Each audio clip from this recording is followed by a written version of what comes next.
काला कोट पहनने से कोई वकील नहीं बनता और हाथ में माइक पकड़ने से कोई रिपोर्टर नहीं बनता। Jai Bhim, my name is Sandeep and you are watching Ambedkarite opinion. और हमारा आज का ओपिनियन सब्जेक्ट है माइनॉरिटी राइट्स इन इंडिया। दोस्तों, आर्टिकल 29 और आर्टिकल 30 में माइनॉरिटीज़ के राइट्स की बात की गई है। दोस्तों, क्या हम बुद्धिस्ट लोगों ने, जो कि 1% से भी हम इंडिया में कम है अकॉर्डिंग टू सर्वे, तो क्या हम बुद्धिस्ट लोगों ने माइनॉरिटीज़ के फ़ायदे उठाए हैं?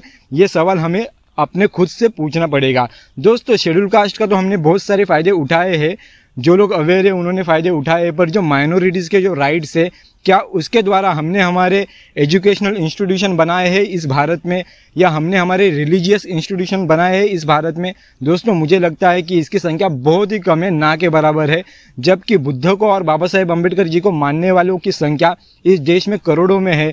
पर जब सर्वे किया जाता है तब उसमें हम बुद्धिस्ट लोगों की संख्या 1% से भी कम बताई जाती है। तो क्या ये दोस्तों अपमानजनक नहीं है हमारे लिए? तो दोस्तों, हमें अवेयर होना होगा, हमें जागरूक होना होगा, और हमें जो हमारे माइनॉरिटीज़ के राइट्स है, जो आर्टिकल 29 और आर्टिकल 30 में दिए गए हैं, उस पर हमें सोचना होगा।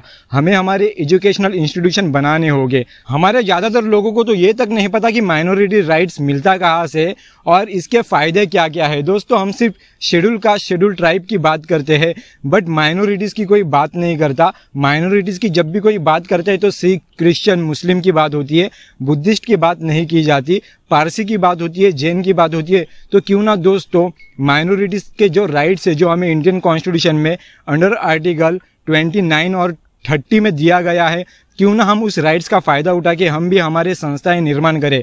क्यों ना हम हमारे स्कूल, कॉलेजेस, यूनिवर्सिटीज़ निर्माण करें। भारत में एक संस्था है जिसका नाम है national commission for minorities educational institution. ये संस्था दोस्तों हमें माइनॉरिटी का स्टेटस देती है, हमें हमारे जो एजुकेशनल इंस्टीट्यूशन है उसे निर्माण करने का ये हमें लाइसेंस देती है एक प्रकार से। तो दोस्तों, हमें इसकी जानकारी होना बहुत ज़्यादा ज़रूरी है और इस संस्था का फ़ायदा उठा के हमें भी हमारे स्कूल, कॉलेजेस, हॉस्टल्स का निर्माण करना चाहिए।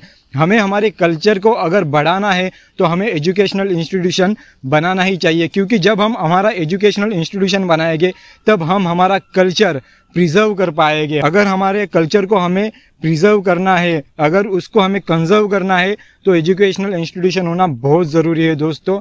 और इस बात पर भी गौर किया जाए कि इंडिया में बुद्धिस्ट लोगों की पॉपुलेशन बिलो 1% दिखाई जाती है। तो हमें बुद्धिस्ट करके आगे आना है, हमें बुद्धिस्ट करके हमारे कल्चर को फैलाना है।